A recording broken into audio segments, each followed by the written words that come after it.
Welcome to One Insight. My name is Rich Litvin. I grew up in London and I now live in LA.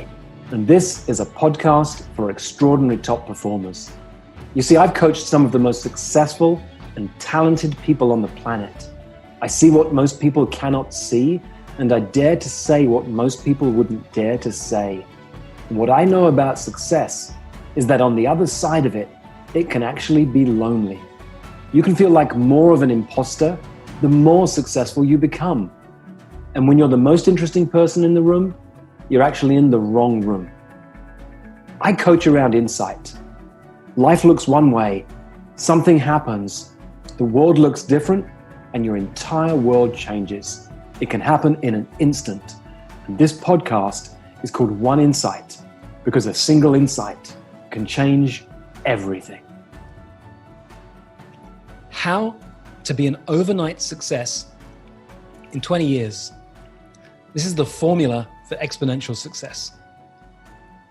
My wife's single rally call was viewed over 155,000 times in a couple of weeks and listened to tens of thousands of times on various music platforms.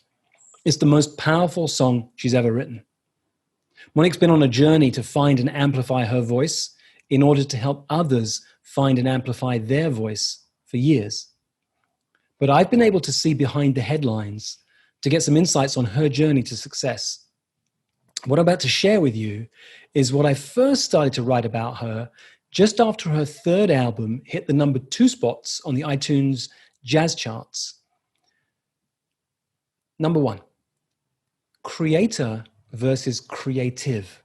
You see, Monique's not just a creative, she's a creator. Creatives use their imagination and their ideas to make something original in this world. But creators use the power of generative language.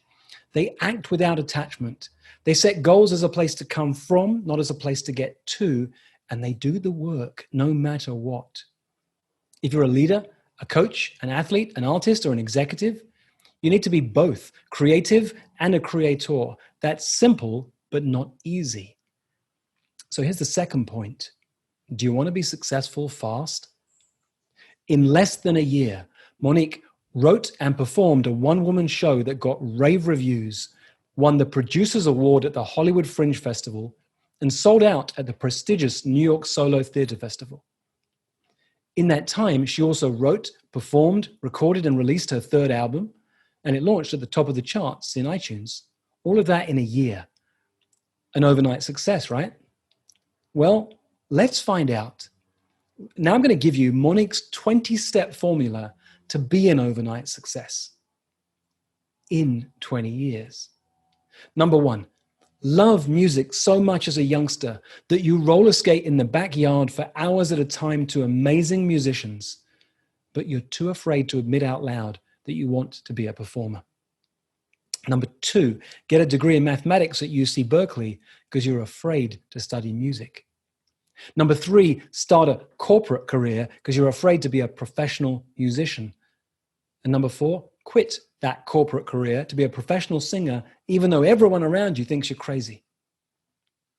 Number 5, perform for years in coffee shops to people who barely notice you exist. Number 6, hire the best musicians you can find to help you record your first album. Number 7, be proud of your music, but feel terrified about getting it out in the world. And number 8, watch some of the musicians on your album go on to be super successful themselves and feel frustrated or angry that you don't know how to make that happen for yourself. Number 9, be confused by the overwhelming world of managers, publicists, social media experts, and people in the business. Number 10, travel around the world to perform in India, China, Fiji, Holland, and England.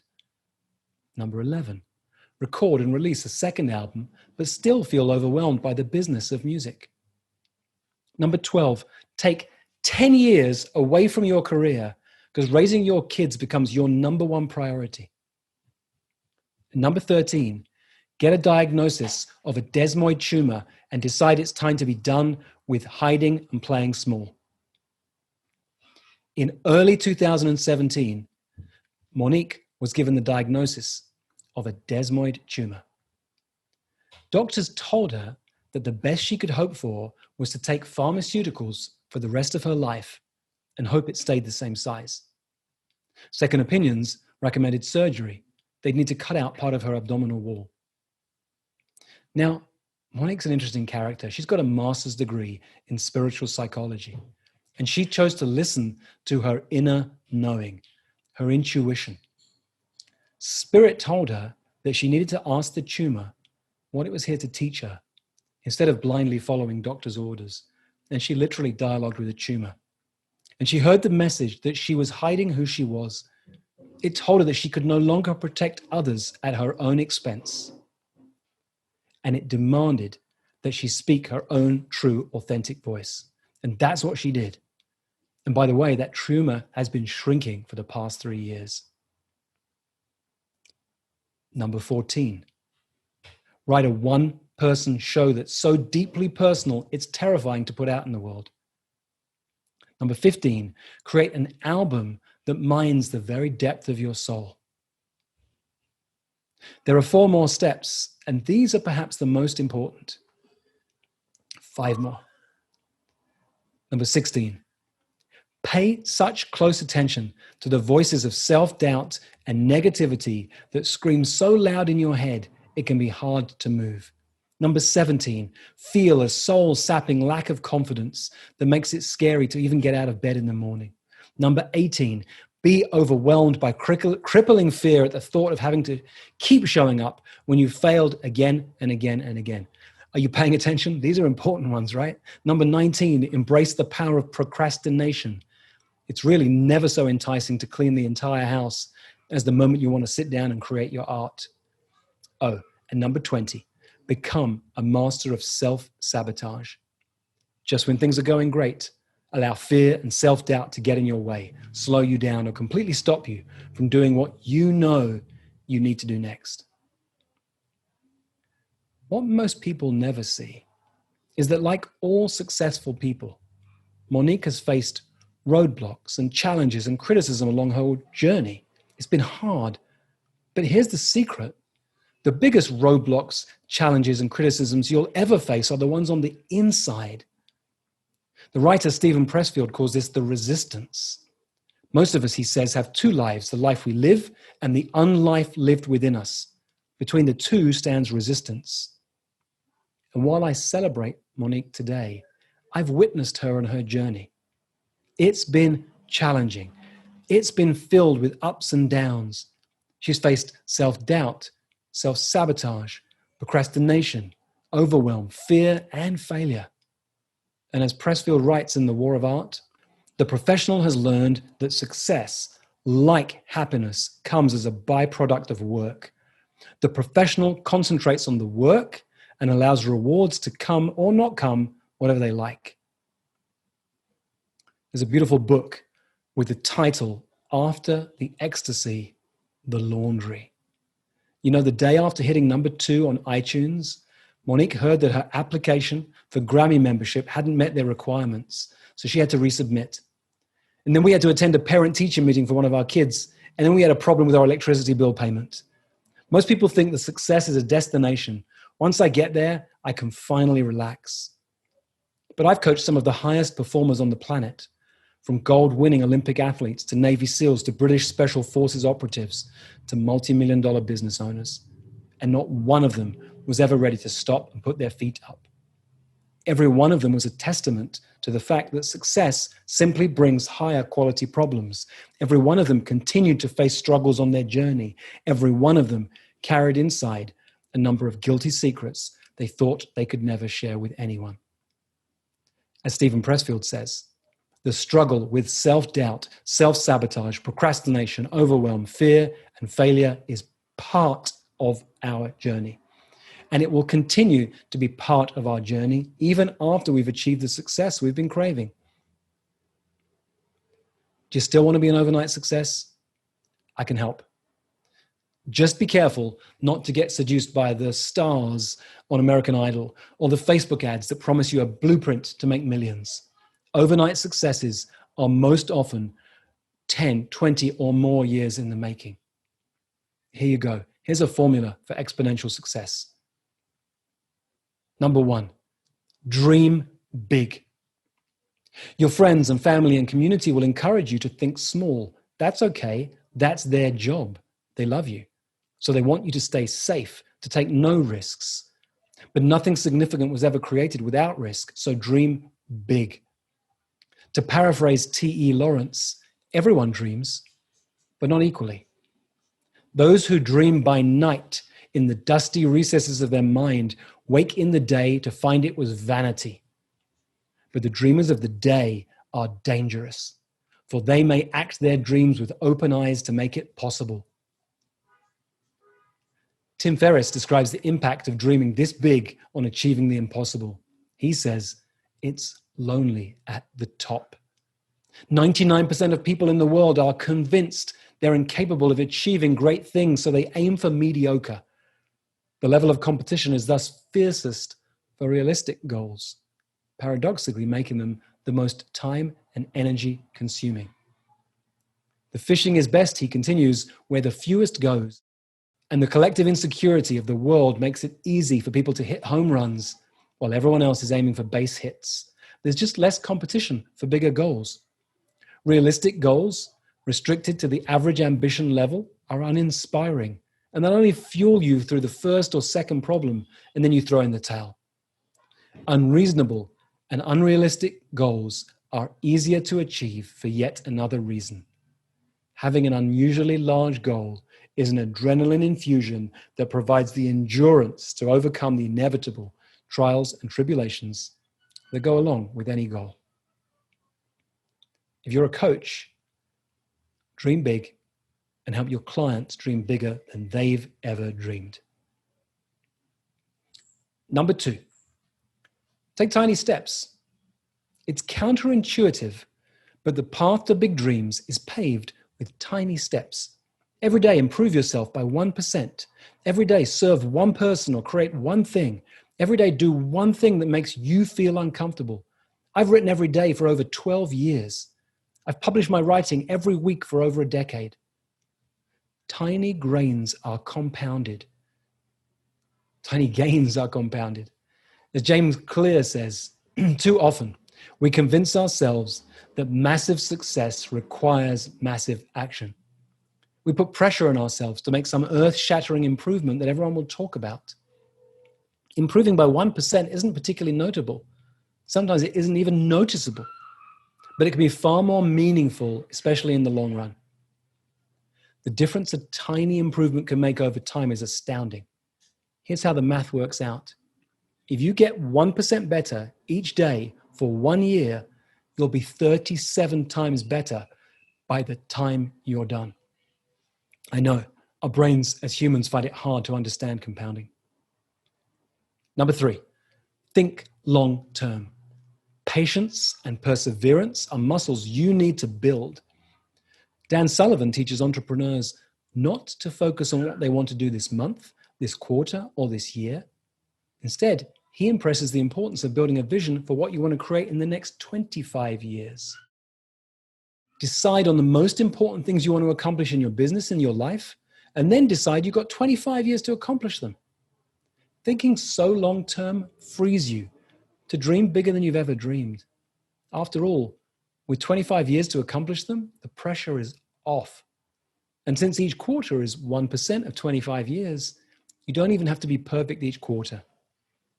Take tiny, incremental steps again and again and again. Number 4, success is an inside-out journey. Most of the challenges you'll face will be on the inside. It's not just your friends and family who want to keep you safe. Your entire nervous system is designed to keep you alive. For most of human history, even a simple scratch could lead to your death. So your unconscious mind is actively working against your dreams because your dreams aren't supposed to feel safe. To turn your dreams into reality, you have to do the deep inner work because, as Carl Jung said, until you make the unconscious conscious, it will direct your life and you will call it fate. Fear is often a mask for desire, which makes it a compass to point us in the right direction, the direction of our dreams. Letting your fears hold you back will lead to the experience Mark Twain once described. I'm an old man and I've known many great troubles, but most of them never happened. When you hold back from a goal you really desire, that's not self-sabotage, that's self-protection. And your success lies on the other side of your comfort zone, which means success requires courage and vulnerability. Brené Brown once said, vulnerability is not winning or losing. It's having the courage to show up and be seen when we've got no control over the outcome. Vulnerability is not weakness. It's our greatest measure of courage. People who wade into discomfort and vulnerability and tell the truth about their stories, they're the real badasses. And as Winston Churchill once said, fear is a reaction. Courage is a decision. Number 5, keep going. One thing I can promise you on your journey to success is that you will face difficulties, delays, and opposition. As it says on the inside cover of the fictional Hitchhiker's Guide to the Galaxy, don't panic. Persistence is a superpower. In the words of Churchill, success is not final, failure is not fatal, it's the courage to continue that counts. Keep going. Number 6, do the opposite. You are the product of generations of ancestors who've learned not to stand out, not to rock the boat, and not to have a point of view. So most people follow the sheep formula in life and business to stay safe. The sheep formula states, if you do and say the same as everyone else, you'll end up sounding and looking exactly like everybody else. Look, Earl Nightingale put it almost 70 years ago. The opposite of courage in our society is not cowardice, it's conformity. And I've lived much of my life as a leader and a coach based on one other quote by Earl Nightingale. If you want to be successful, watch what everyone else is doing and then do the opposite. The majority is almost always wrong. Number 7, seek out an elite community. Throughout history, elite athletes, elite artists, and elite performers have always surrounded themselves with other top performers. It's not being elitist, it's called a talent hotbed. To be a truly great coach or leader, make it your singular mission to seek out or create a talent hotbed. I do both. Seek a community of people who scare you. Litvin's law says the power of a community goes up exponentially when you multiply the number of people by the power of people in that group. Your community are the holders of your dreams. Your community is a safe space where you can never get too big and you can never get too messy. But here's the thing. Fear doesn't go away. As Stephen Pressfield said, the warrior and the artist live by the same code of necessity, which dictates that the battle must be fought anew every day. I'll leave the final words to Monique, who has needed so much courage to deal with a tumor, raising 2 kids, creating a best-selling album, writing an award-winning show, and being married to me. To do all of this, she tapped into the pain and the power of her ancestors, everyone who traveled the world before her. In Monique's words, there's a line in my song, Rally Call. My body is broke, my spirit is tired. As I think about the courage I needed to share this song, I think about all the people before me. That's what keeps me going. Keep going. You've got this. And if you want to watch Monique, put Monique DeBose into YouTube or any of the apps to listen to music. She's written her most powerful stuff yet in the last few months. For most of human history, it wasn't called coaching, it was called leadership. And it's what I love to do, to coach people, to lead people, and to mess with people's thinking. If you'd like more of this, or if you'd like to learn more about our community of extraordinary top performers, go to richlitvin.com/oneinsight.